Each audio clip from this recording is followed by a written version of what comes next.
Le dernier fruit de l'esprit dont saint Paul nous parle, c'est la maîtrise de soi.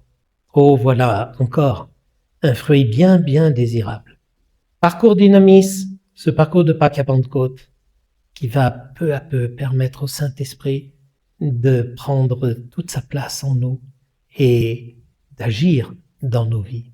Dans la très belle corbeille de fruits de l'esprit que Paul nous décrit dans la lettre aux Galates, chapitre 5, versets 16 à 25, le dernier fruit que Paul nous présente, c'est la maîtrise de soi. J'aurai l'occasion de le redire, en fait, il y a d'autres fruits.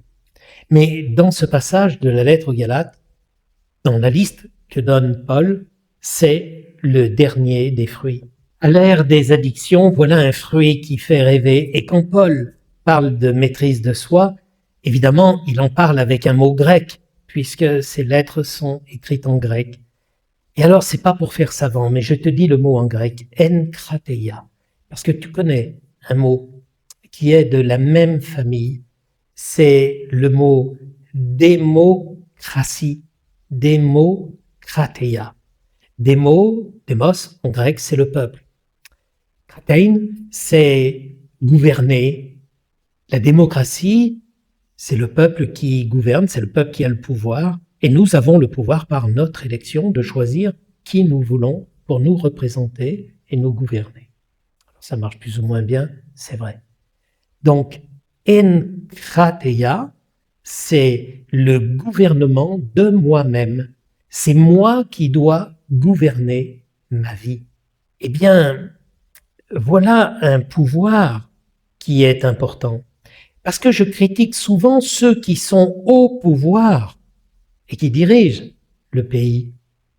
Mais je devrais régulièrement me critiquer moi-même parce que j'ai le pouvoir de gouverner ma vie. J'ai le pouvoir de faire des choix.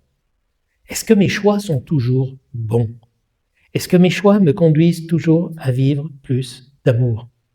Je critique ceux qui sont au pouvoir en disant que leurs choix ne sont pas bons. Mes choix sont-ils toujours bons? Alors voilà, nous avons vraiment besoin du Saint-Esprit pour pouvoir reprendre ce que les Anglais appellent le self-control, être capable de contrôler notre vie, capable de contrôler nos choix, pour ne pas partir à la dérive, pour ne pas nous laisser mener par le bout du nez, par nos passions, par nos instincts qui vont nous conduire n'importe où. En fait, la maîtrise de soi, ce qu'elle va produire dans nos vies, c'est la liberté. Je ne suis plus esclave. Oh, quel beau fruit du Saint-Esprit. Alors, si tu le veux, eh bien, le matin, avant de prendre le café, n'oublie pas le Saint-Esprit.